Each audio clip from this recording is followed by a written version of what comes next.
वहीं हरियाणा में विधानसभा चुनाव को लेकर सियासी सरगर्मियां काफी तेज हैं और चुनाव आयोग ने भी 2 दिवसीय दौरा किया है।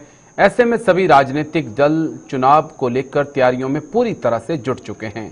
इस बीच हमारे हरियाणा ब्यूरो चीफ चंद्रशेखर पूनिया ने हरियाणा के कृषि मंत्री कंवरपाल गुर्जर से विधानसभा चुनाव समेत कई मुद्दों को लेकर खास बातचीत की है।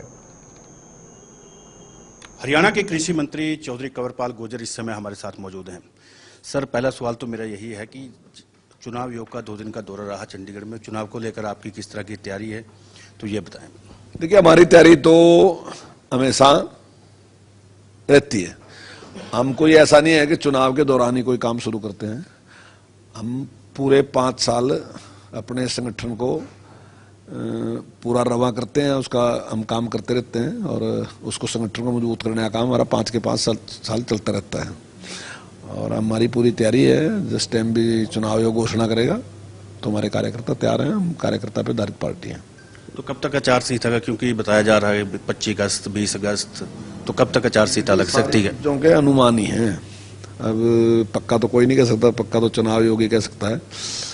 अब कुछ लोगों का ऐसी भी राय है कि भाई चुनाव शायद 10 दिन पहले भी हो सकता है, और कुछ लोगों की इस प्रकार की डिमांड भी थी। हमें भी कुछ लोग मिले थे जिन्होंने कहा था कि फसल के आने से पहले पहले चुनाव करा लेना चाहिए। तो इस प्रकार की बात है, समाज के दिमाग में डिमांड है कि भाई फसल के आने से पहले कर दें। तो शायद चुनाव आयोग उस पर ध्यान देते, शायद 5-10 दिन चुनाव पिछले के मुकाबले 5-10 दिन पहले चुनाव करा सकता है, ऐसा मेरा अनुमान है। लेकिन मैं इसको पक्का नहीं कह सकता, पक्की बात देखो चुनाव आयोग ही कह सकता है। लोकसभा चुनाव की बात करें हम, कांग्रेस पर आपने आरोप लगाया था, संविधान बदलने की बात कही थी, या कुछ न कुछ बातें हुई, आपने भी विपक्ष पर आरोप लगाया। तो ऐसा क्या मानते हैं, आपकी बार विधानसभा में आपकी क्या तैयारी है, किस तरह से आप इससे झूठ से निपटेंगे, आपकी बार वो क्या क्या लेके आएंगे, तो क्या कहेंगे? देखिए, पहली बात तो ये है कि संविधान बदलने का आरोप हमने नहीं लगाया। संविधान बदलने का आरोप जो है वो कांग्रेस ने हमारे ऊपर लगाया था, और कांग्रेस ने झूठ फैलाने का काम किया। उन्होंने इस प्रकार की कोई एजेंसियां हायर की जिन्होंने एकदम पूरे देश में इसको फैलाने का काम किया। अब ये लगभग पूरी तरीके से झूठ है। अब अगर संविधान नहीं होगा तो शासन कैसे होगा? संभव ही नहीं है। संविधान को कोई खत्म कर सकता है? आरक्षण खत्म करने की बात कहीं लक्षण तो दिखाई दें। सरकार ने कभी इस प्रकार का नहीं किया, ना ही सरकार ने कहा कि वो आरक्षण खत्म करने की बात है। सरकार तो मजबूती के साथ खड़ी, अगर कहीं कमी थी तो उसमें भी सरकार ने देने का काम किया।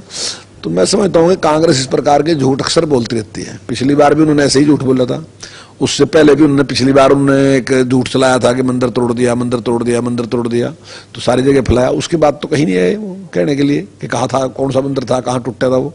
और उसके पहले इस प्रकार के अफवाह फैलाने का काम करते थे कि बटन कोई सा भी दबाओ चाहे, लेकिन जो वोट है वो कमल के फूल पे ही पड़ेगी।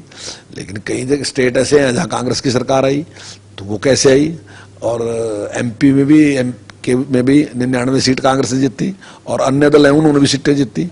तो ये जो झूठ है हर बार ना जी, कांग्रेस हर बार फैलाती है, धीरे धीरे इसका पर्दाफाश होता जा रहा। तो कहते हैं जैसे काठ की हड्डी दोबारा चढ़ सकती है, तो ऐसा ऐसा ये सारी जनता के सामने आ रही। और मैं समझता हूँ कि जनता जागरूक है रही है, उनको पता है कि ये लोग अपने स्वार्थों के लिए हमें बहकाने का काम करते हैं। तो अब जनता धीरे धीरे उसका जवाब देगी। तो कई बार कुछ अब नया मुद्दा लेके आए, वो किस तरह से आप निपटोगे उसके साथ? वो जनता के बीच में नहीं जाते हैं। आप देखोगे कि कांग्रेस के जो लोग हैं वो जनता के बीच में बहुत कम जाते हैं, संगठन भी उनके पास नहीं होता। अब अभी तक देख लो कि उनका प्रदेश अध्यक्ष तो है, लेकिन जिला अध्यक्ष नहीं उनके पास है। अब जिस पार्टी के पास जिला अध्यक्ष नहीं है, जिसके पास पार्टी के पास उसके हल्के का अध्यक्ष नहीं है, तो अब वो पार्टी कैसे काम करेगी? वो बजाय इस पे टाइम लगाने के ना, वो इस प्रकार का सोचा छोड़ने पे काम लगाते हैं। वो पूरा ध्यान इस पे केंद्रित रखते हैं कि क्या झूठ अब की बार बोलना, और कौन सी एजेंसी हायर करनी जो पूरे के पूरे स्टेट में एकदम इस अफवाह को फैलाने का काम करेगी।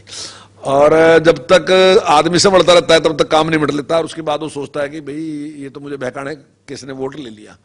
पर मैं समझता हूँ कि काफी बार कांग्रेस ने ऐसा कर लिया। तो अब जनता आहिस्ता आहिस्ता जागरूक हो रही है और वो कांग्रेस के झांसे में नहीं आएगी। सर, मेरा सवाल ये है, हरियाणा में कुछ ऐसे शुगर मिल हैं जो किसानों का बकाया पेमेंट है वो मिल की तरफ है।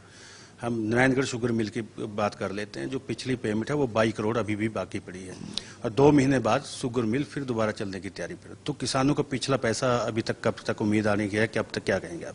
देखिए, पेमेंट के मामले में जितना अच्छा काम हमारी सरकार ने किया, मैं दावे के साथ कहता हूँ कि किसी सरकार का कोई आस पास भी नहीं है। एक बार चीनी का रेट काफी डाउन आ गया था, तो हरियाणा सरकार ने इस बात का फैसला लिया कि चाहे प्राइवेट शुगर मिल थे चाहे कोऑपरेटिव शुगर मिल थे, हमने कहा कि भी हम आपको बिना ब्याज के पैसा दे देंगे और आप किसान की सारी पेमेंट कर दो। और उन्होंने किसान की सारी पेमेंट कर दी और हमने बिना ब्याज के वो पैसा बाद में वापस लिया।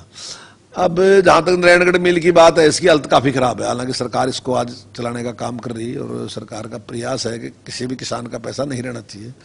जो आपने 22 करोड़ का अमाउंट बताया, 22 करोड़ का अमाउंट कोई बहुत बड़ा अमाउंट नहीं है, लेकिन है किसान का। हमारा प्रयास ये है कि किसान का पैसा टाइम पे उसको मिलना चाहिए लेकिन थोड़ी सी हमारी भी समस्या होती है कि प्राइवेट शुगर मिल है तो इसमें मतलब हम पूरा तो नहीं कर सकते, लेकिन हमारा प्रयास है कि कोई भी इस प्रकार का तरीका करके हम उसमें किसान को पेमेंट दें।